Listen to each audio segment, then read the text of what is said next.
Olá, boa tarde, seja bem-vindo à roda de conversa virtual intitulada Desafios Contemporâneos da Saúde Global, Tuberculose, Sífilis e o Momento Atual da Covid-19, uma promoção do LAIS e do projeto Sífilis Não.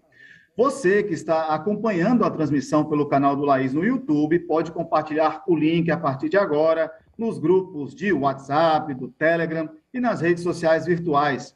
Faça isso e compartilhe conhecimento livre e aberto ao alcance de todos. Aqui em Natal, a capital do Rio Grande do Norte, teremos como convidado o diretor executivo do Laboratório de Inovação Tecnológica em Saúde da UFRN, professor Ricardo Valentim. Também em Natal está o biomédico, doutor em imunologia e pesquisador do LAIS, UFRN, Leonardo Lima. Em uma conexão direta com Portugal, participará conosco Raquel Duarte, ex-secretária de Estado da Saúde de Portugal, médica, mestre em saúde pública, em economia da saúde, e doutora em saúde pública, e ainda com atuação como professora da Universidade do Porto, que é de onde ela fala e vai falar conosco. Lá no Rio de Janeiro, teremos a participação do vice-diretor do Instituto Multidisciplinar de Formação Humana com Tecnologias da Universidade do Estado do Rio de Janeiro e também pesquisador do LAIS, Carlos Alberto Oliveira. Nosso bate-papo virtual começa agora e eu convido o professor Carlos Alberto Oliveira para fazer a mediação. Boa tarde, seja bem-vindo, professor. Boa tarde, Bruno, obrigado pelo convite. Boa tarde, doutora Raquel, boa tarde a você que está em casa, nos ouvindo hoje, aqueles que vão nos ver e nos ouvir depois com esse importante objeto de aprendizagem, né, que nós estamos preparando. Esses vídeos todos ficarão disponíveis no site, no canal do YouTube do LAIS, para que qualquer um possa compartilhar essa nossa conversa. E que nós vamos ter, na verdade, uma conversa mesmo, né? E assim, eu queria primeiro dar aquele boa tarde a todos e todas. É com uma enorme satisfação que vou mediar essa nossa conversa sobre desafios contemporâneos da saúde global, tuberculose, sífilis e o momento atual da Covid-19. Agradeço à doutora Raquel, que aceitou nosso convite para compartilhar as suas investigações sobre as doenças infecciosas transmissíveis, em particular a tuberculose. Vale lembrar que a tuberculose é o agravo de saúde no Brasil que é número 1 ainda. E não à toa, viu, doutora Raquel? O Rio de Janeiro é campeoníssimo na questão da tuberculose e certamente a sua experiência e as nossas conversas aqui nesse grupo com o professor Ricardo, com o Leonardo, vão ajudar nessa discussão. Agradeço também ao doutor Ricardo Valentim, que compartilhará a sua vivência direta, né? O Ricardo vive a questão da sífilis durante todo o projeto Sífilis Não, que já temos 3 anos, ele conduz esse projeto, tem sido estratégico para o enfrentamento da epidemia da sífilis no país e estabelecendo uma rede muito potente de parceiros nacionais e internacionais, no Canadá, na Espanha, na França e em Portugal, com a Universidade de Coimbra e a Universidade Aberta de Portugal. E é bom também ter conosco, eu estou vendo aí já, o Leonardo Lima, que é investigador do LAIS, que tem tido uma destacada atuação no acompanhamento da Covid-19 no Rio Grande do Norte e no Brasil como um todo. Bom, primeiramente eu quero salientar, e tinha comentado com a doutora Raquel, Ricardo, que neste momento o Ministério da Saúde, no atual governo, responde à tuberculose e à sífilis no mesmo departamento da SBS, que é a Secretaria de Vigilância em Saúde do Ministério da Saúde. Ou seja, soluções para esses agravos podem ser compartilhadas de forma mais fácil, mais objetiva e talvez tenhamos ações comuns que possam trabalhar. E eu queria começar essa nossa conversa que uma aparente... tem um estranhamento. Quando eu fiz o título, eu disse assim, eu vou colocar algo estranho. Como é que algo é contemporâneo, mas ele é secular? Nós temos 2 agravos duas doenças infecciosas transmissíveis, a sífilis e a tuberculose, que são seculares e são problemas de saúde pública global. Como é que é possível nós termos testes, diagnósticos de qualidade, tratamentos conhecidos, disponíveis na atenção primária em saúde e possibilidade altíssima de cura para a tuberculose e para a sífilis e não conseguimos vencê-las? Eu vou dar já a primeira rodada de 4 minutos para vocês, começando com a doutora Raquel. Doutora Raquel, que coisa estranha, algo contemporâneo, mas é secular. Boa tarde. Boa tarde a todos, é um prazer estar aqui convosco. E na realidade, nós temos uma doença para a qual nós temos, como disse, temos um diagnóstico, temos um tratamento, para a tuberculose em particular, temos uma forma de diagnosticar a infecção latente, que é a situação em que a pessoa esteve exposta, está infectada, mas não está doente, e até temos um fármaco que nos permite prevenir a evolução para a doença. E, no entanto, ela continua entre nós e, como já foi dito, é um problema de saúde pública atual. O que é que nos está a falhar? E o que nos falha, na realidade, é, por um lado, em alguns países, o acesso a esses fármacos, ao diagnóstico, o acesso aos fármacos, ao tratamento, e enquanto houver a nível mundial tuberculose, enquanto houver a nível mundial uma doença infecciosa, ela rapidamente chega a todo o mundo. E, portanto, temos que continuar a pensar nas doenças de uma forma muito global e não podemos olhar só para um país de cada vez. E quando olhamos para os países ricos, os países que estão em fase de eliminação ou de pré-eliminação, e que tentam eliminar a tuberculose do seu país, o que é que nós verificamos?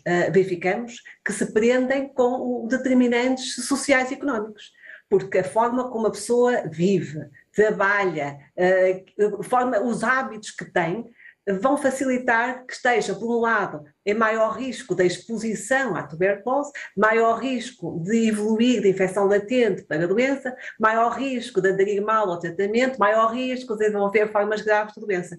E, portanto, nesta altura, aquilo que nós temos é uma associação fortíssima da tuberculose aos determinantes sociais e económicos do país. E, portanto, se nós não trabalharmos a tuberculose na sua globalidade, portanto, não só tendo fármacos, tendo testes diagnósticos, temos formas de tratar e de prevenir, mas também todo o contexto social e económico que está por trás da doença, se nós não trabalharmos isto de uma forma global, estamos no fundo, a caminhar para a perpetuação da doença, apesar de termos todas as ferramentas ao nosso dispor.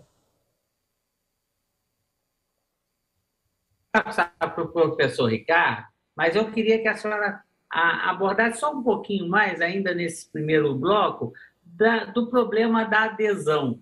Aqui, contando um pouco do caso do Brasil, é que nós temos suficiente atenção primária para trabalhar com a testagem, nós temos disponibilidade de fármacos, mas temos enorme dificuldade na adesão. O que os seus estudos têm mostrado em Portugal e no mundo como um todo sobre uma política de adesão mais eficaz? Eu deixo-me só, antes da adesão, então, e se vamos também, apesar de termos diagnósticos e fármacos, há aqui uma coisa que é muito importante, que é o atraso ao diagnóstico, o atraso ao tratamento, antes mesmo de pensarmos na adesão ao tratamento. E o que é que faz com que haja atraso ao diagnóstico? Nós temos uma parte do atraso que é atribuível à população e temos um atraso que é atribuível aos cuidados de saúde. É evidente que o atraso atribuível à população depende muito da percepção que a população tem em relação à doença. E é evidente que esta percepção é muito, muito ténue, porque os sintomas que são atribuíveis à tuberculose, a tosse, a expectoração, o cansaço, a sudorese, a febre baixa, são sintomas que não são facilmente percebidos pelo próprio como doença, até porque são prolongadas no tempo, não são de repentinos, a pessoa vai se sentindo doente e, portanto, não valoriza habitualmente os sintomas. O que é grave é que este atraso, de facto, atribuível à população, é grande. Habitualmente o indivíduo anda doente, pode andar doente durante alguns meses até procurar os cuidados de saúde, mas o que acontece também é que pode haver um atraso atribuível aos cuidados de saúde.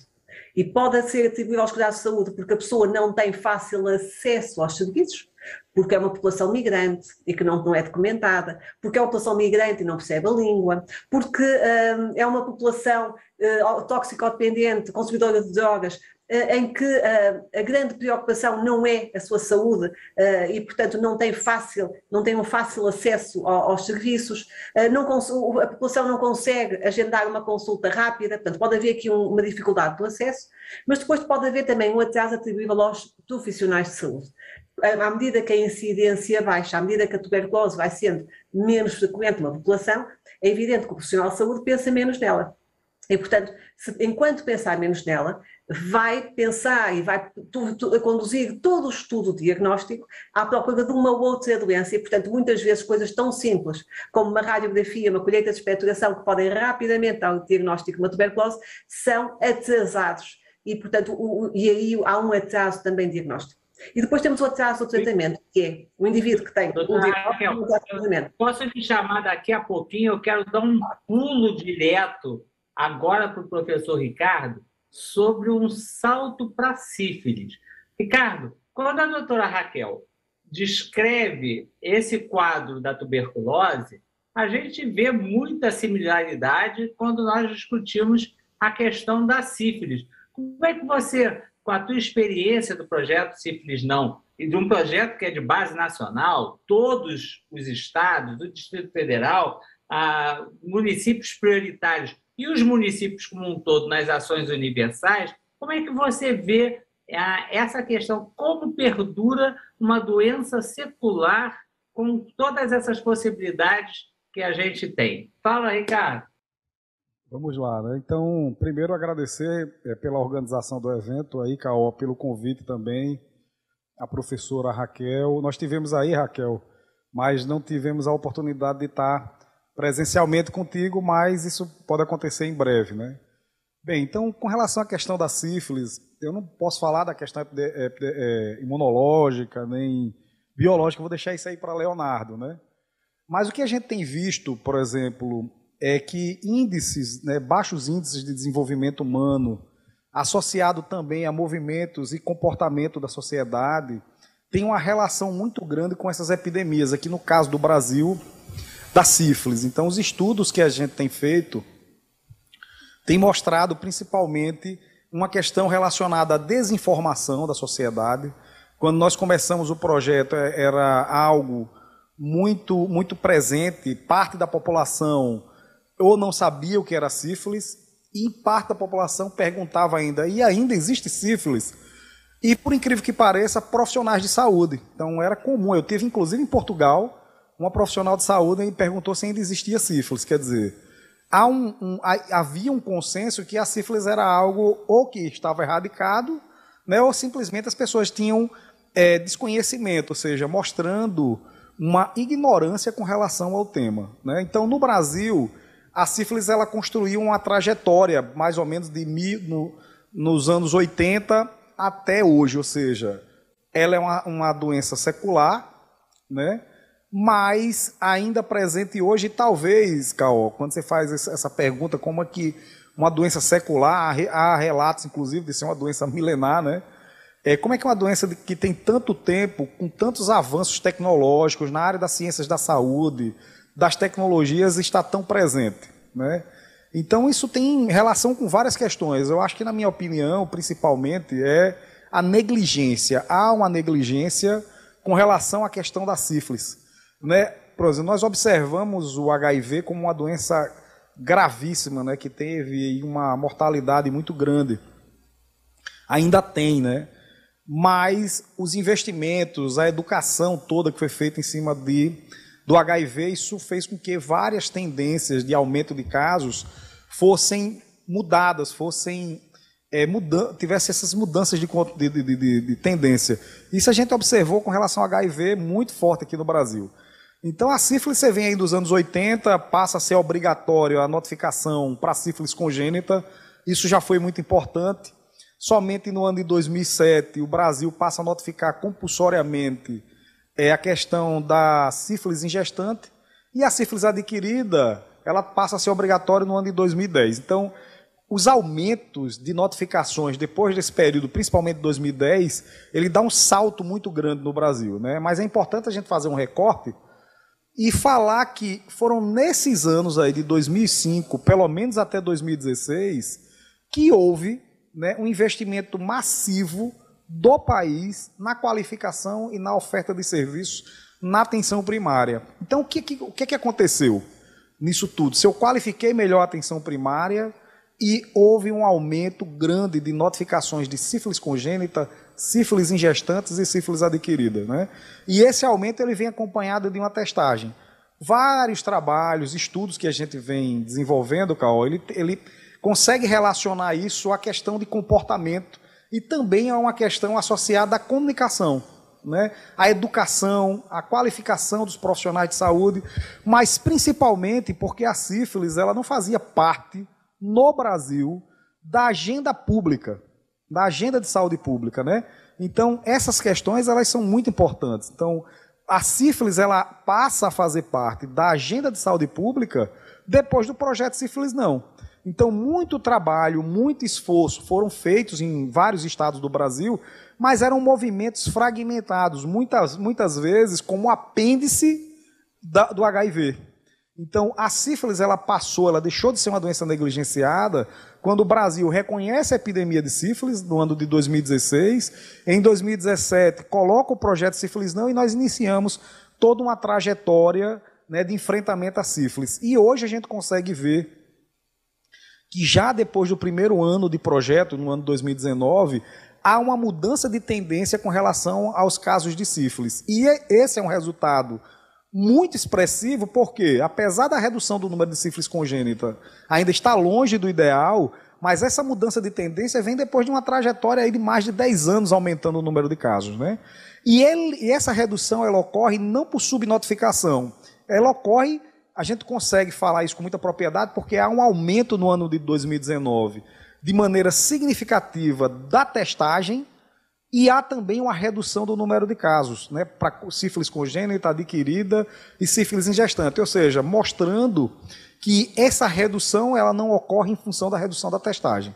Então, eu acho que, assim, pelos trabalhos que nós temos feito, né, primeiro, a questão de não ter uma vacina. Segundo, a reincidência, né, desses casos de sífilis, muitas vezes, tratado com penicilina, você vai lá e você reinfecta novamente. Mas no caso especificamente do Brasil, né, e essa questão da penicilina é muito importante a gente dizer aqui, porque você trata o paciente com sífilis, mas ele pode ser reinfectado novamente, ou seja, não tem vacina. Então o controle efetivo é muito difícil. A questão do uso de preservativos e de campanhas de prevenção, ela é muito importante. Mas no Brasil, nós acompanhamos depois de um tempo, por se tornar uma doença negligenciável, né, negligenciada, a questão da discussão da sexualidade nas escolas, ela também passou a ser negligenciada. E isso não é uma coisa recente, é algo de muito tempo. Eu lembro que quando eu fazia o ensino fundamental, isso já se discutia na escola e hoje a gente não vê como era discutido antes. Então isso ficou muito forte, essa educação, esses trabalhos de sexualidade na infância, na adolescência, na época do HIV. Então nós tivemos aqui um trabalho muito forte e o Brasil foi exemplo de enfrentamento do HIV dentro do contexto da saúde global. Então tem várias questões, na minha opinião, ela é uma doença antiga, com sintomas contemporâneos, justamente por isso, porque ela foi, durante todo esse tempo, uma doença negligenciada. E no Brasil, vou deixar isso aí para falar mais um pouquinho para frente, nós temos, além dessa questão de comportamento, nós temos problemas nas notificações, problemas de diagnóstico. Então, Ricardo, não antecipa não, Ricardo, senão você vai antecipar. Para a próxima parte. Isso, já já a gente vai para isso. Leonardo, agora dá um arremate nisso, né? Você, dessa área, principalmente de testagem, principalmente de laboratório, de organização do serviço, né? Como é que você vê essa questão? Sífilis e tuberculose. E olha, que teste para nós na sífilis é realmente a Raquel mencionou, e eu vou tomar a liberdade de chamar Leonardo, Ricardo e Raquel, Porque quando nós olhamos, nós ainda temos dificuldade de testagem para tuberculose na atenção primária. Não é algo simples e existente em todos os lugares. Fala um pouco, Leonardo, sobre essa perspectiva das dificuldades que a gente ainda enfrenta, os desafios que a gente enfrenta do ponto de vista do diagnóstico, do fármaco, nessa questão da sífilis e da tuberculose. Então, muito bem, muito boa tarde a todos. Muito obrigado, Caó, pelo convite, professora Raquel, professor Ricardo. Quando a gente está falando do diagnóstico da sífilis, a gente sabe que existem algumas questões, alguns problemas relacionados à sensibilidade, especificidade dos testes, mas para a tuberculose esse dado é ainda mais desafiador, porque o diagnóstico da tuberculose ele depende de um conjunto de parâmetros que muitas vezes não pode se fiar somente no laboratório. O diagnóstico, por exemplo, de um paciente a partir do escarro e na busca ativa pelo bacilo naquela amostra, muitas vezes o laboratório não encontra o Mycobacterium tuberculosis na amostra, mas o diagnóstico é fechado clinicamente, a partir dos achados radiológicos, a partir dos achados clínicos daquele paciente. Então, o laboratório, nessa perspectiva, tem muito que evoluir ainda para aprimorar o diagnóstico, não só para a tuberculose, mas como para outras micobactérias, como, por exemplo, para a hanseníase, que é um dado que o mundo inteiro ainda é bastante carente nesse rol de doenças negligenciadas. Complementando um pouco das informações que o professor Ricardo falou, que o professor Caol falou, o Brasil, em 2020, notificou mais de 66 mil casos de tuberculose. Com certeza, esse número ainda é bem maior.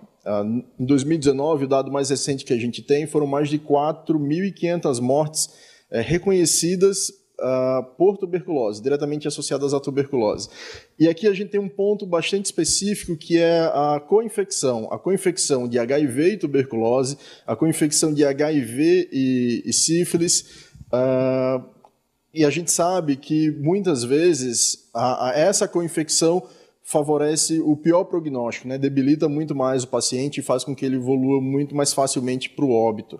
Então, como a gente já sabe que o HIV nos últimos 40 anos, a partir do seu reconhecimento e do investimento massivo em pesquisas, a gente tem muitas ferramentas de diagnóstico, poderosas ferramentas, vários tratamentos efetivos, mas essas doenças mais antigas, como a sífilis e como a TB, elas acabaram ficando um pouco para trás nesse caminho.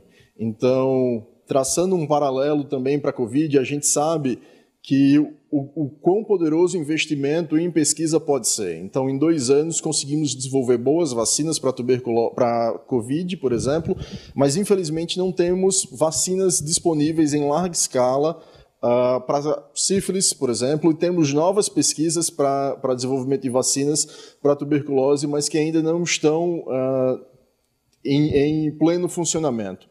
Então, da mesma forma para HIV, temos milhares de estudos sendo realizados no mundo inteiro com novas vacinas, mas esse é um ponto que a doutora Raquel comentou muito bem em relação a uma doença de ser um aspecto de várias faces. Tem um aspecto, evidentemente, médico, laboratorial, clínico, epidemiológico, mas tem um aspecto social que é muito relevante.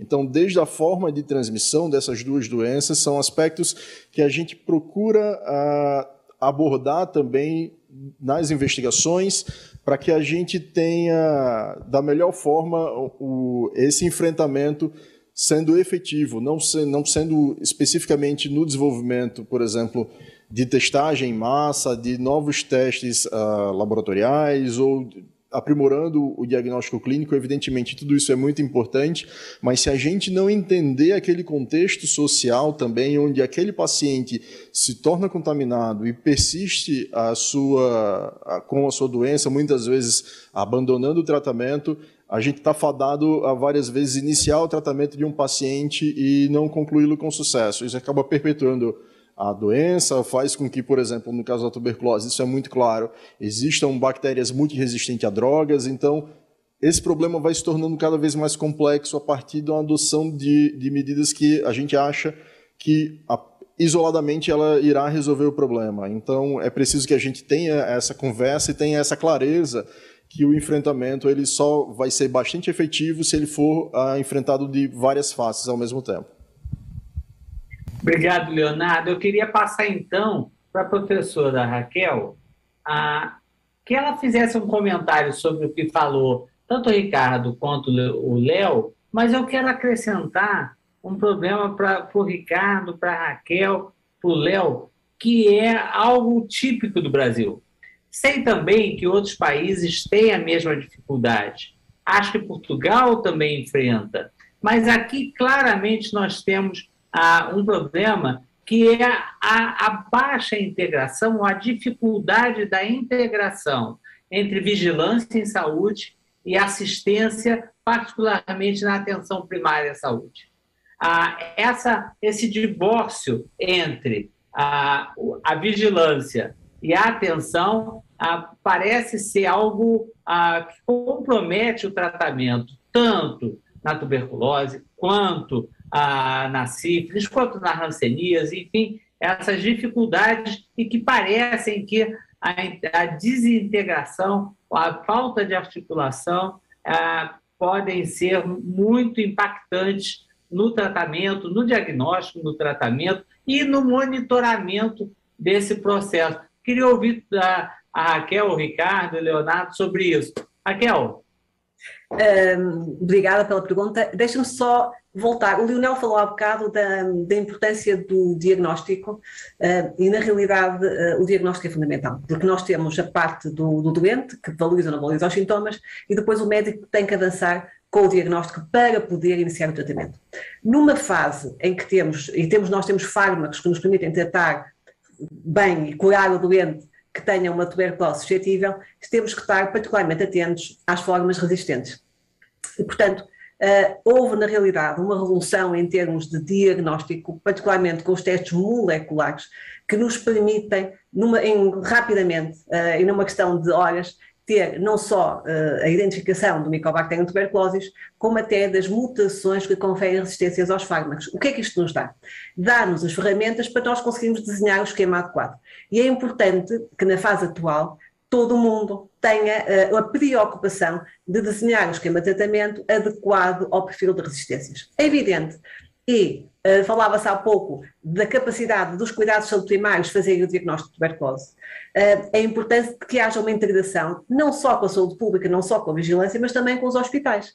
Porque se temos uma suspeita de um doente, porque tem sintomas sugestivos, tem uma radiografia sugestiva e a expectoração é negativa, este indivíduo vai precisar de fazer exames mais invasivos, vai precisar de fazer uma broncofibroscopia, que é meter um tubinho ao pulmão, colher produto, para quê? Para ter a confirmação diagnóstica. Portanto, nós precisamos cada vez mais investir no diagnóstico e o diagnóstico certo, para conseguirmos desenhar um esquema de tratamento certo, porque só depois é que podemos exigir também a adesão ao mesmo tratamento. Tratamento esse que nós estamos seguros que é o mais adequado. E para a adesão ao tratamento, nós temos aqui uma barreira que é enorme, que é, nós estamos a dar fazer um esquema de tratamento que dura, no melhor das hipóteses, 6 meses, e ainda por cima dizemos que é um esquema curto, 6 meses curto, que não é nada curto, com 4 fármacos que têm toxicidade, porque se a pessoa na fase inicial está doente e começa a sentir-se bem quando toma da medicação, rapidamente deixa de ter queixas e passa a ter os efeitos secundários aos fármacos e, portanto, quer ver-se livre dos fármacos rapidamente. É importante garantir que a pessoa faz o tratamento adequadamente. Para isso, é preciso que a toma seja observada, portanto, garantir que o doente faz o mesmo tratamento. Para quê? Para também identificar precocemente os efeitos adversos. Porque há 2 razões básicas para que o doente abandone o tratamento. Uma é porque se sente mal com o tratamento, tem efeitos adversos aos fármacos. Portanto, se eles não forem identificados rapidamente e resolvidos rapidamente, o doente vai deixar de os querer fazer, se tiver diarreia, vómitos. Se nós não os resolvermos rapidamente, o doente não vai querer manter-se com diarreia e vómitos por causa da medicação. Portanto, a identificação precoce dos efeitos adversos e a resolução dos mesmos. Mas depois não nos podemos esquecer, e voltamos aos determinantes sociais e económicos.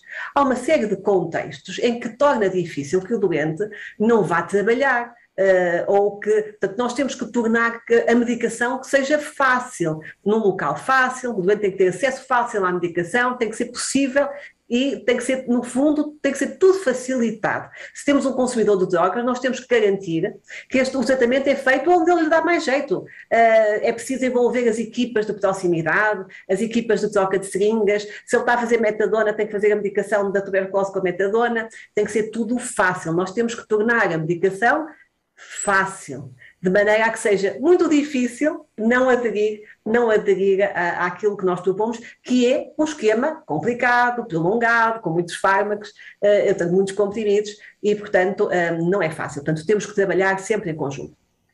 A outra questão que foi levantada tem a ver com a integração da saúde pública, da vigilância e dos cuidados de saúde primários. É evidente que nós precisamos trabalhar em conjunto. Eu poria aqui um outro elemento que são os hospitais. Portanto, a tuberculose, e particularmente a tuberculose, que é aquela que eu domino melhor, precisamos estar em articulação. A saúde pública tem que monitorizar, tem que saber exatamente o que é que está a acontecer, como é que é feita a transmissão na comunidade. Os cuidados de saúde primários têm que estar atentos para rapidamente promover o diagnóstico, para rapidamente promover a identificação dos contactos em risco, das populações em risco, de forma a promover o rastreio das mesmas, a identificação precoce da doença ou das pessoas que beneficiam do tratamento preventivo. E a articulação com os hospitais é fundamental. Para quê? Para avançar rapidamente para os meios complementares de diagnóstico, porque muitas vezes precisamos de fazer biópsias, precisamos de fazer broncofibroscopia, para os casos mais complicados, para os casos que não conseguimos identificar rapidamente com a expectoração. E precisamos também, em alguns casos, cada vez mais raramente, de internar os doentes. Quem são os doentes que precisam de internamento? Cada vez mais são menos os doentes que ficam internados. Ao contrário do passado, que os doentes ficavam internados muito tempo, hoje o internamento por tuberculose é rara e deve ser circunscrita apenas a situações mais pontuais, nomeadamente a tuberculose multiresistente, a tuberculose de difícil diagnóstico, com formas complicadas, efeitos adversos aos medicamentos que não podem ser resolvidos em ambulatório, mas esta articulação entre estas três estruturas é fundamental para um rápido diagnóstico, fundamental para uma boa articulação do tratamento e também para a identificação dos contactos, o tal caminho para a eliminação, porque o caminho para a eliminação passa por diagnosticar rápido, tratar certo, rastrear os contactos das populações em risco, que são as pessoas de maior risco de estarem infectadas, fazer-lhes o tratamento preventivo. Só assim é que nós tratamos os doentes atuais e prevenimos que haja futuros doentes. Portanto, se nós queremos trabalhar e caminhar para a eliminação, temos que trabalhar em conjunto, diagnosticar, tratar e prevenir. Falta-nos aqui, e foi dito também aqui, quer pelo Ricardo, quer pelo Leonardo, a vacina. Nós não temos uma vacina para a tuberculose, é uma ferramenta muito importante, existe de facto uma série de investigação em curso, mas nesta altura não temos uma vacina que seja eficaz na prevenção da doença ou prevenção da infecção.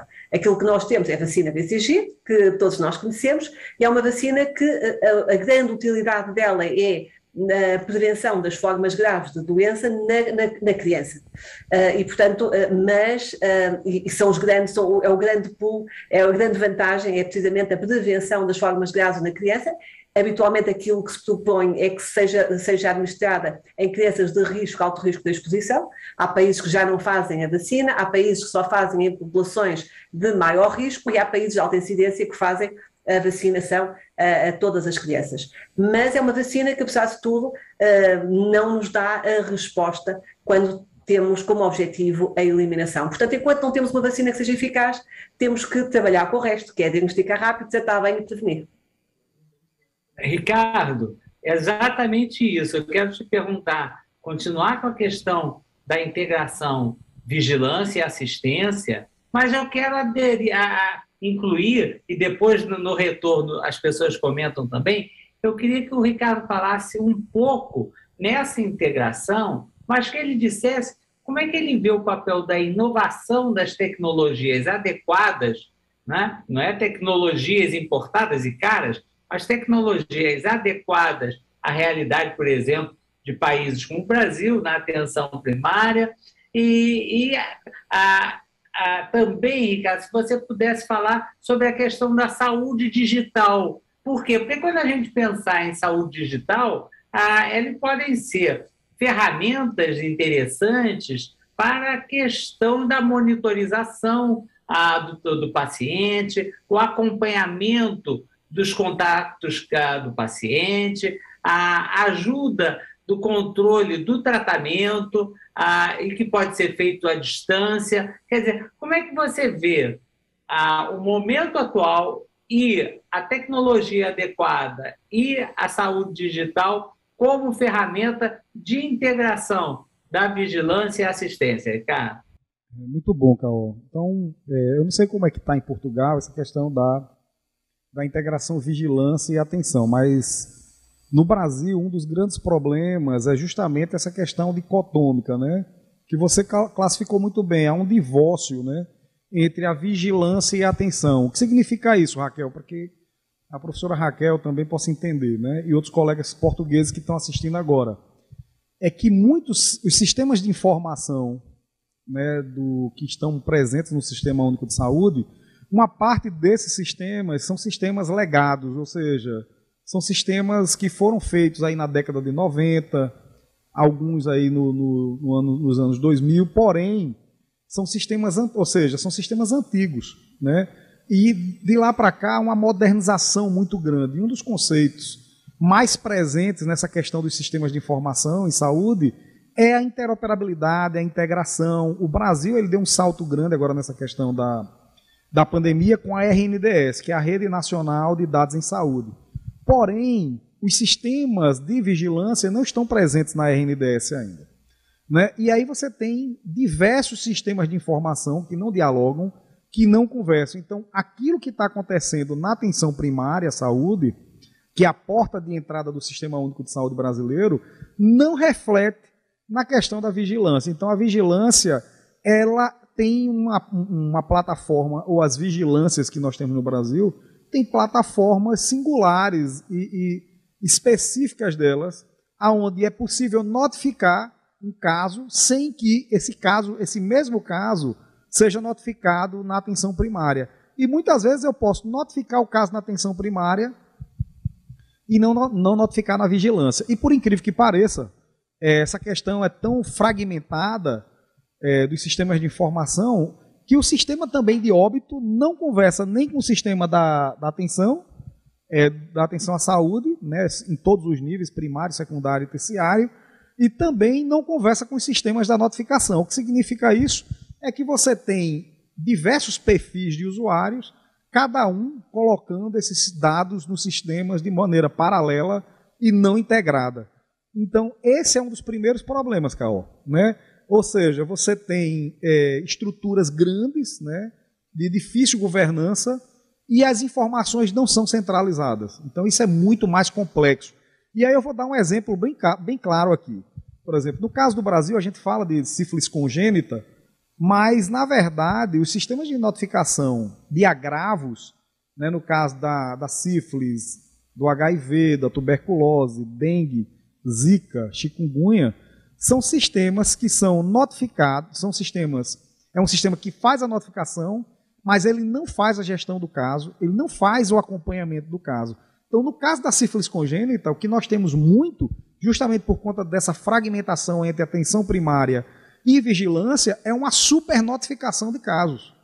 Porque nós temos um protocolo de diagnóstico, né, e tratamento dessa mulher gestante, que foi acompanhada no pré-natal, mas muitas vezes, porque esse sistema da atenção primária não conversa com o sistema da vigilância, esses dados que deveriam estar presentes na vigilância não são acompanhados. Então, quando a mulher vai ter o bebê, ou seja, aqui no Brasil a gente fala quando ela vai parir, na maternidade, o médico só vai ter contato com a história clínica do paciente, né, quando ela vai ter menino, ou seja, quando ela vai ter bebê, quando ela vai parir.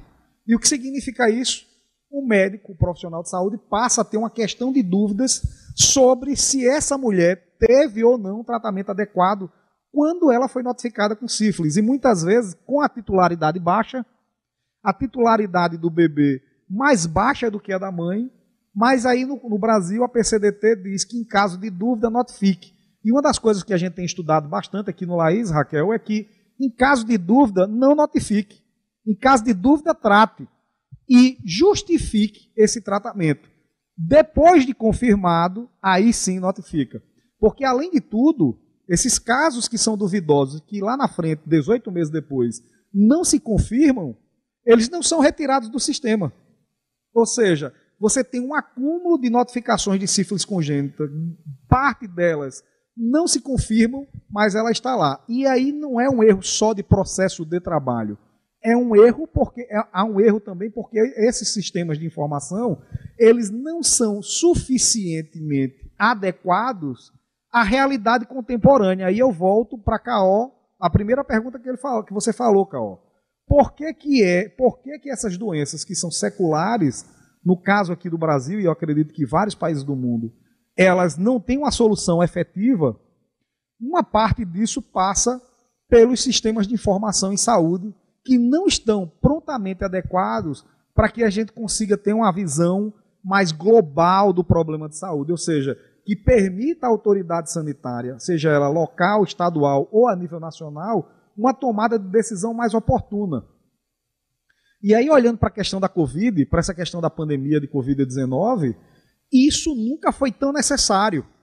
Né? Então, nós temos passaportes que já têm informações, que já são digitalizados, mas qualquer pessoa no mundo, onde em qualquer momento nós podemos ter várias pandemias, principalmente pandemias com natureza como a Covid-19 transitando, e nós não temos aí o vírus se espalhando rapidamente, e nós não temos a história clínica desses passageiros, que hoje, numa sociedade mais contemporânea, tem muito mais facilidade de migrar. E quando ele migra, quando ele viaja, quando ele se desloca, pelas facilidades da mobilidade social hoje, de pessoas pelo mundo todo, ele leva com ele os vírus, as bactérias e uma série de coisas.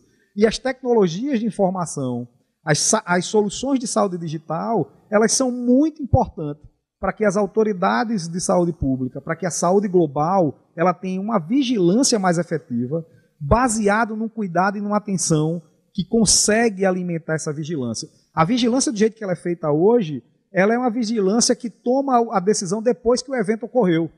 Quando, na verdade, o termo vigilância é para vigiar, ou seja, é para evitar que os problemas de saúde pública ocorram. Então, ela devia ser muito mais proativa e não reativa. Então, nós temos uma vigilância hoje, em termos de saúde global, aí não é só do Brasil, que simplesmente narra a história das coisas que foram ocorridas. Né? Então, essa é uma vigilância que a gente quer do mundo contemporâneo.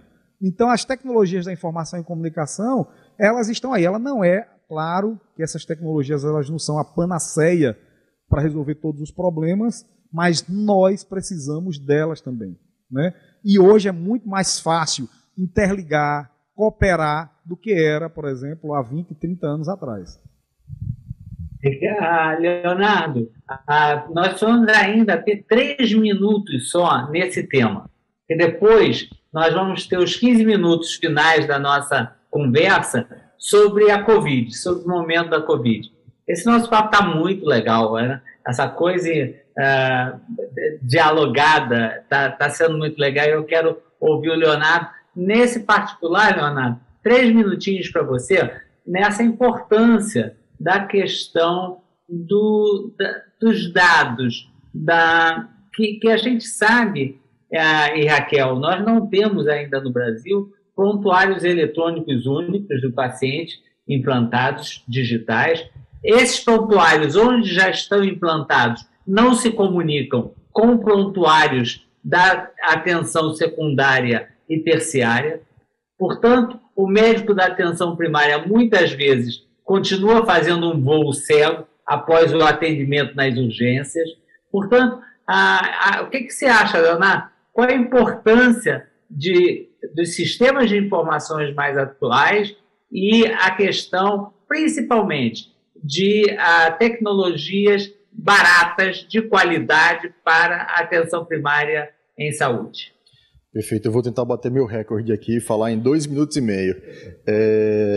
Em relação aos prontuários eletrônicos, de uma forma geral, são ferramentas fundamentais que sejam implementadas com a maior brevidade possível. Se teve uma coisa que a gente aprendeu a duras penas com a pandemia foi a necessidade da integração da informação, além, evidentemente, da integração das malhas assistenciais, as malhas de informação daquele paciente, daquele conjunto de vacinas, por exemplo, do grupo de profissionais da saúde. Essa troca de informação foi algo que a gente teve que aprimorar muito rapidamente, e eu acredito que vai ser um legado muito importante que a gente deva levar para o enfrentamento das próximas doenças, né, dos próximos desafios.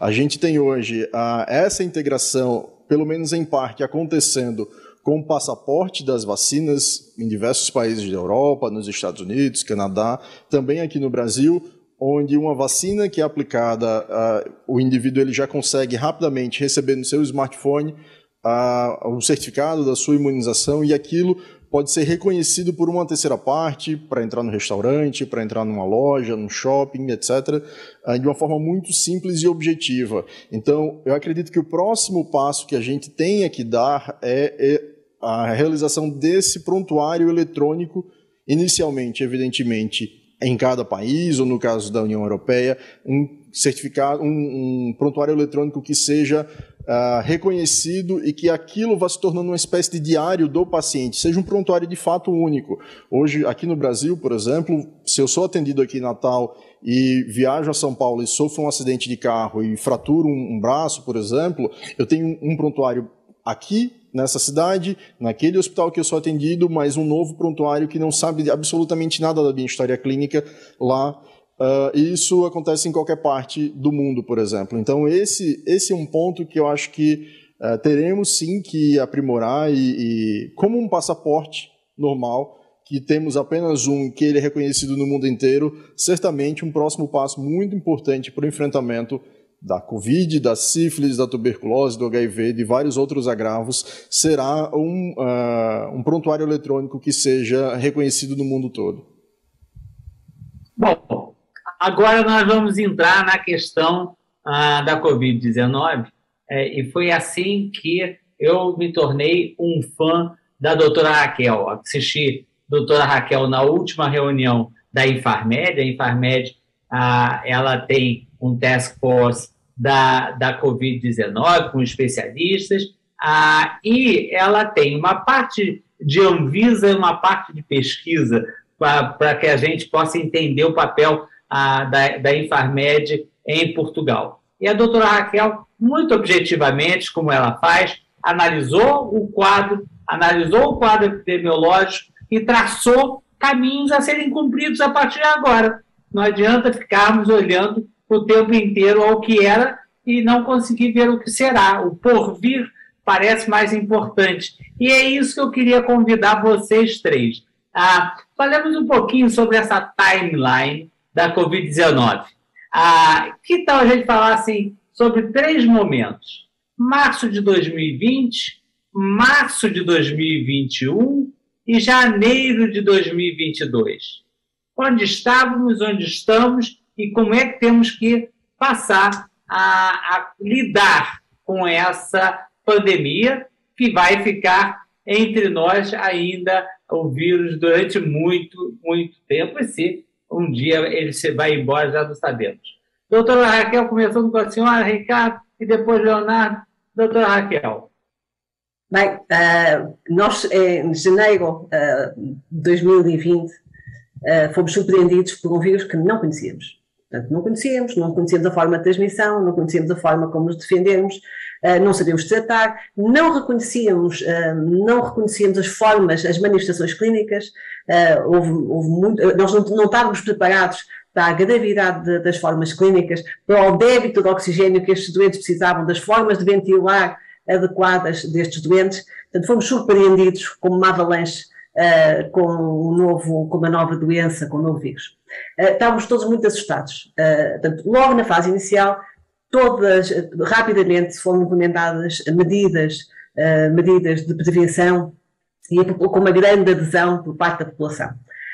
No entanto, não impediu que houvesse uma primeira onda, que na altura nos assustou a todos, mas chegado o verão, houve, de certa maneira, algum alívio, houve, de certa maneira, uma noção de que estava a acabar. Portanto, houve um pensamento que aquilo teria sido uma situação muito de curta duração.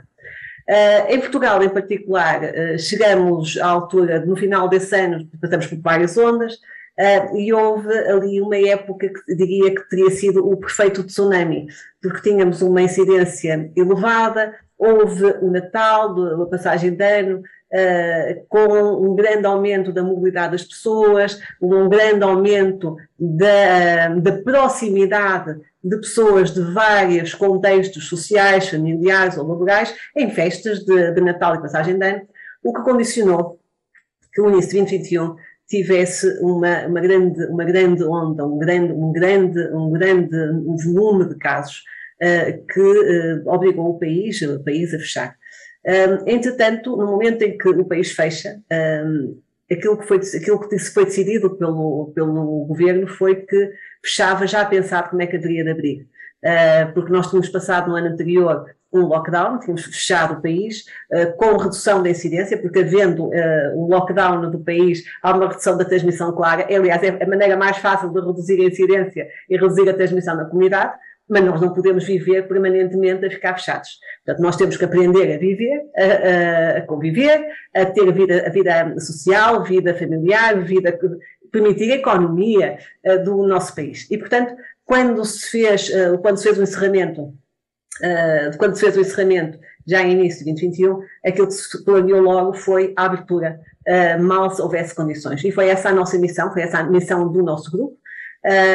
Nós analisamos todo o histórico da pandemia, olhamos para o que está a passar em todo o mundo e analisamos a pandemia em vários contextos. Em contexto do efeito na saúde, no efeito social, económico e na saúde mental. E fomos avaliar cada uma das medidas e como é que cada uma das medidas afetava cada um desses aspectos da nossa vida e como é que o levantamento das medidas também o afetava. E foi depois dessa análise exaustiva através de revisão de literatura, através de consultadoria, auscultação de vários peritos nacionais e internacionais e até consultores comunitários, portanto, tendo a preocupação de incluir pessoas de vários contextos sociais e económicos e inclusive populações vulnerabilizadas, que fizemos a proposta de abertura das medidas restritivas perante a redução da incidência. E foi esse o plano que foi feito, com uma enorme adesão da população. Entretanto, já se tinha avançado para a vacinação da nossa população.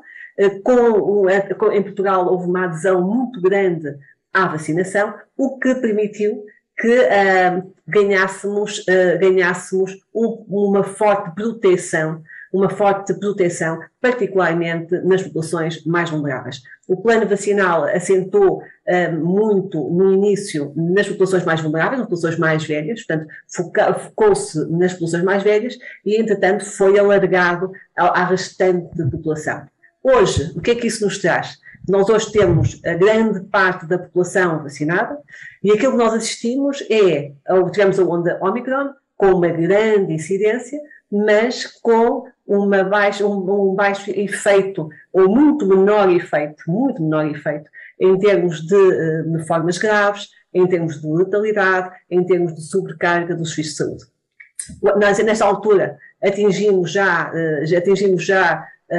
o pico nas crianças, estamos a começar a ter a redução, e vamos brevemente começar a assistir à redução nos outros grupos etários e, portanto, estamos perante uma população vacinada, protegida com formas graves, com uma variante que não tem grande repercussão em termos do serviço do Sistema Nacional de Saúde, está na altura de começar a aliviar as medidas. Até porque a população tem tido, ao longo deste tempo, uma boa percepção de risco e tem adequado a adesão às medidas preventivas de acordo com essa percepção. E, portanto, se nós pretendemos que ela continue a aderir às medidas quando é preciso, quando o risco é mais elevado, é preciso que haja, de uma forma simétrica, um aliviar das medidas quando esse risco reduz. E, portanto, em Portugal estamos nesta altura, numa fase em que, perante a continuidade da redução da incidência, perante uma tendência decrescente, com a redução do RT, estamos na altura de começar a reduzir as medidas restritivas, começando a ter uma vida o mais normal possível, mas sempre com alguma prudência, de uma forma gradual, no sentido de permitir sempre a monitorização da situação, para não sermos surpreendidos. Nós temos que continuar a monitorizar e temos que continuar também a manter uma redução da transmissão da infecção na comunidade. Portanto, a utilização da máscara em locais de maior risco deve ser ainda mantido. Mas devemos avançar já para uma redução da testagem. Nós, nesta altura, estamos a fazer testagem massiva e, nesta altura, temos que começar a pensar em reduzir essa testagem massiva e focarmos, sobretudo, nas populações de maior risco. Portanto, esta é mais assim, uma forma muito sumária, em 3 minutos, do que da evolução destes três pontos tão diferentes entre si. Um ponto em que estávamos muito assustados, estávamos no início com uma onda pequena, mas no início, a outra em que tivemos uma grande incidência, com um grande efeito em termos de repercussão do Sistema Nacional de Saúde, com grande letalidade, mas estávamos a começar a ter a população vacinada, o lockdown, o efeito na redução, o planeamento do levantamento das medidas restritivas ao longo do tempo, e agora o efeito da transmissão, mas numa população já vacinada, com o cumprimento das medidas preventivas, portanto, já muito mais controlado, sem grande efeito em termos do Sistema Nacional de Saúde, e, portanto, já começamos a aprender a lidar com este vírus e está na altura de começar a reduzir também as medidas restritivas. Bom, eu já vou agradecendo a doutora Raquel, porque a gente vai extrapolando o tempo, vamos agora ouvir o Ricardo e tal, mas a cada um eu já vou agradecendo, e já fazendo o convite, doutora Raquel, que a gente faça outras conversas, né, Ricardo?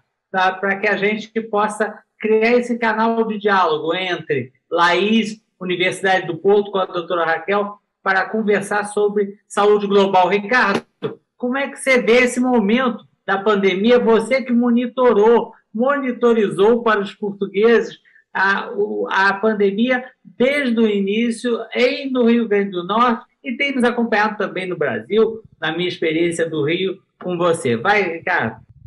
Então vamos lá, vou deixar já o convite para a doutora Raquel. A gente vai estar organizando aqui, Raquel, em abril, início de abril, a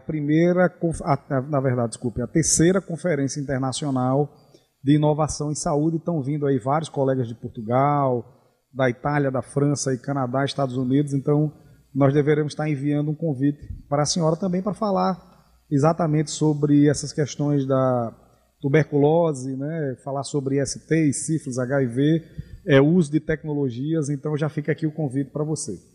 Cal, eu acho que assim, Raquel falou muito bem todos os pontos, né? Eu acho que nós tivemos 3 momentos bem distintos da pandemia. Estamos vivendo um agora. É muito singular o que acontece assim em Portugal, mas a gente vê um reflexo muito do que acontece lá aqui também, né? Então, na primeira onda, nós não tínhamos pessoas vacinadas, nem sabíamos direito o que era esse vírus. Eu me lembro que eu estava em Portugal, vindo para o Brasil, e as pessoas estavam usando máscara no avião já com medo, né? Mas ninguém nem pensava que nós iríamos ficar aí 2, quase 3 anos com essa pandemia, né? Então, naquele momento, nós vimos várias medidas restritivas.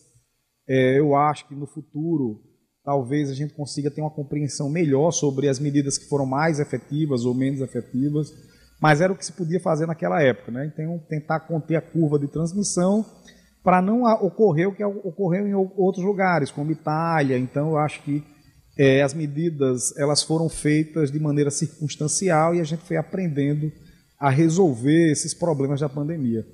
Em janeiro, né, no meio do ano passado, nós estávamos aqui no Brasil com a variante Gama, que era uma variante brasileira, assim, por assim dizer, né, Leonardo? E nós tivemos um índice alto de contaminação, de mortalidade também, um número muito alto de óbitos, né? Mas no meio do ano passado, o Brasil começava a engrenar a imunização. E é muito interessante porque nós desenvolvemos, na verdade, aqui no estado, um ecossistema, né, de enfrentamento à Covid. Então foram várias tecnologias de monitoramento, tomada de decisão, regulação de leitos, né, monitoramento desses leitos de forma online. Aí nós conseguimos rastrear, inclusive, os transportes sanitários que estavam deslocando, removendo pacientes, né, de um hospital para outro.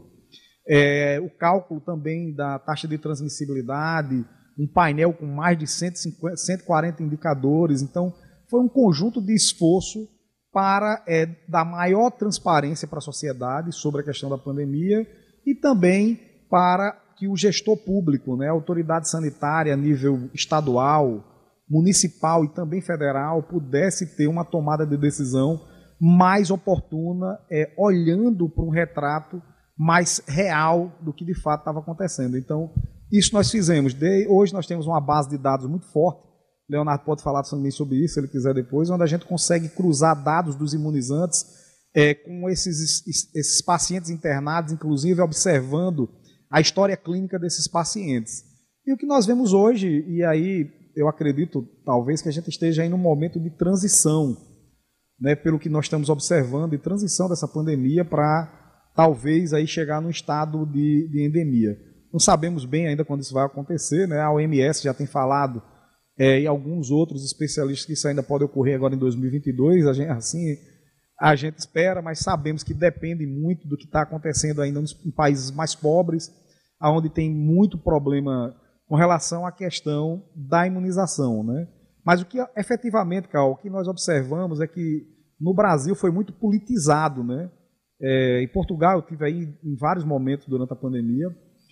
Há uma politização também, mas num contexto muito diferente do que aconteceu aqui. Aqui foi politizada a vacina, foram politizados medicamentos, foram politizados a questão das medidas restritivas, né? Mas efetivamente a ciência teve um papel preponderante. Eu acho que de maneira global, o ano de 2021 foi o ano onde a ciência marcou uma importância significativa, né? Não só no combate à Covid-19, mas ela traz uma repercussão muito forte como um marco importante que leva informação do conhecimento. Então, eu acho que, inclusive, cientistas, muitos no mundo, aprenderam a se comunicar melhor, né? E a própria imprensa passou a se balizar na ciência para conseguir construir informações mais qualificadas. Isso está fazendo muita diferença, porque no meio dessas dicotomias, do maniqueísmo, se era melhor o lockdown, aqui no Brasil foi muito discutido isso, ou medicamento sem eficácia comprovada, e agora esse movimento anti-vacina, né, nada disso conseguiu ter êxito, efetivamente ter êxito, justamente porque a ciência fez um papel muito forte, e a imprensa conseguiu beber dessa fonte da ciência para conseguir levar informações mais qualificadas. Então eu acho, Carol, que nós estamos sim num processo de transição. Eu gostei muito da fala da Raquel, quando ela diz: é importante olhar para a questão da saúde, mas não podemos deixar de cuidar da nossa economia, da economia do nosso país. Então, aqui no Brasil, inclusive, isso era muito ruim de falar, né? Mas várias vezes, quando eu estive aí em Portugal, eu ouvi as pessoas falando justamente dessa questão, né? Que a pandemia ela tem que ser cuidada não somente com o olhar das ciências da saúde, mas com o olhar transdisciplinar, interdisciplinar, porque ela tem afetado diversos setores da sociedade. A saúde, porque realmente gera uma pressão grande no sistema assistencial, mas a economia e a educação. Então, são pilares ainda, economia e educação, que a gente talvez vá conseguir verificar o resultado dos impactos um pouco mais para frente. Mas é muito importante a gente não esquecer que, dentro desse processo de adoecimento que nós tivemos grande, né, dessa crise de saúde pública grande, vários outros segmentos foram afetados. E isso também tem uma relação com a vida, né? Então, tem hora que realmente tem que restringir para conter a curva, mas à medida que os efeitos da pandemia do adoecimento, da transmissibilidade, eles vão sendo atenuados, essas atividades econômicas, as atividades laborais, a vida social, ela deve começar a ter essas retomadas. Ricardo, eu vou ter que te interromper. Porque já estão aqui no meu ouvido aqui, né, me avisando que já extrapolamos todos os tempos, mas já temos assunto para a nossa próxima também, que é justamente isso. E acho que foi bom que o Ricardo colocou, que o Raquel pontuou. Ciência não é apenas a epidemiologia, a ciência econômica, a ciência social, a ciência das educações, a saúde mental, que a Raquel mencionou, todos esses impactos que a Covid nos deram. Obrigado, Ricardo, por você ter estado com a gente. E, Leonardo, eu vou te dar de novo aquela tarefa do 1 minuto e meio. Perdi 1 minuto, né, Cauã? Mas vamos lá. Eu vou tentar traçar esses 3 pontos que você pontuou no começo: março 2020, março 2021, janeiro 22, mas tentando ver a questão pelo lado positivo, do quanto a gente aprendeu nesse período inteiro, apesar das inúmeras mortes. Aqui no Brasil são quase 630 mil brasileiros que perderam a vida nesse período, por uma questão que foi muito bem pontuada pela doutora Raquel, pelo professor Ricardo, que a polarização, a politização desnecessária de temas que deveriam ser eminentemente técnicos. Então, certamente, esse é um ponto também que a gente precisa voltar a discutir em um futuro muito breve, para entender o quanto isso acabou levando a vida de milhares de brasileiros.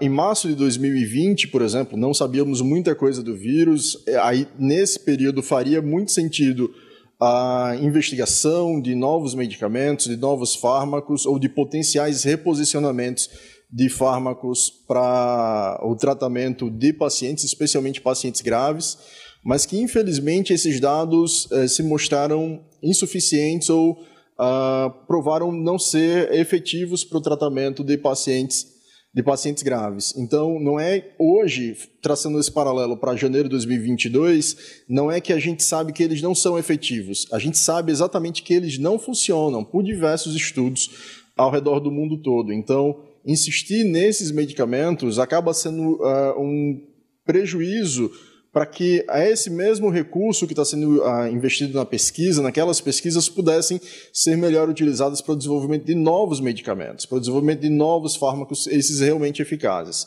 Mas, em março de 2020, sabíamos muito pouco. Então, aqui no nosso estado, acompanhamos, de fato, desde o primeiro caso notificado, acompanhamos toda a evolução da infraestrutura, do incremento da testagem, todas as fases que passamos, das variantes, e daqui, de novo, tentando ver do lado positivo do que aprendemos de tudo isso. A gente sabe que as variantes, provavelmente, muito provavelmente, elas continuarão se desenvolvendo, mas não necessariamente com incidências piores do que a gente está vendo hoje. A gente tem a variante Ômicron, que é muito mais adaptada, por exemplo, do que as variantes anteriores, a Beta, também sul-africana, a Alfa, que foi descrita inicialmente no Reino Unido, a Gama brasileira, que tem uma letalidade bastante alta, mas isso não deve nos assustar enquanto tivermos vacinas boas o suficiente para impedir a absoluta maioria dos casos graves. Então, aqui, de fato, a gente faz um reforço para a população buscar sua imunização, mesmo aqui no Brasil, que avançamos bastante ao longo de 2021. Em março de 2021, já tínhamos, por exemplo, idosos sendo imunizados, profissionais da saúde, quase todos já tinham recebido pelo menos a primeira dose, mas, traçando esse paralelo agora para 2022, é preciso que a gente olhe para frente. A gente sabe tudo de ruim que aconteceu lá atrás, mas somente lamentar e achar que a gente vai voltar para uma situação anterior, onde não existiam vacinas, onde a gente não sabia do vírus, não é verdade. A gente sabe muita coisa hoje do vírus, evidentemente. A gente continua aprendendo, temos boas vacinas e é preciso, como a doutora Raquel muito bem salientou, é preciso planejar o futuro. É preciso que a gente pegue esses dados, aprenda com essa informação, inclusive com tudo de mais doloroso que tivemos nesse período, para que a gente planeje com calma, com muita tranquilidade e segurança, a retomada das atividades econômicas, das atividades escolares, a volta das aulas nas universidades, nos institutos de pesquisa, para que a gente tenha também uma sociedade robusta para enfrentar os próximos desafios. Talvez a nossa geração, nos próximos anos, não enfrente nenhuma outra doença tão grave quanto essa. Talvez a próxima pandemia surja ano que vem, ou ainda esse ano, a gente não sabe. Então é preciso que a gente realmente, enquanto sociedade, esteja pronto para enfrentar esses desafios e que todo esse aprendizado que aconteceu ao longo desses anos da pandemia seja de fato aplicado em benefício da população. Obrigado, Leonardo. Muito obrigado por você ter participado. Doutora Raquel, Ricardo, eu quero aproveitar para lembrar os pais, crianças de 5 a 11 anos, levem os seus filhos para vacinar. Raquel, é a única parte da população que nós sofremos impacto no movimento anti-vax. Estamos tendo dificuldade na vacinação das crianças.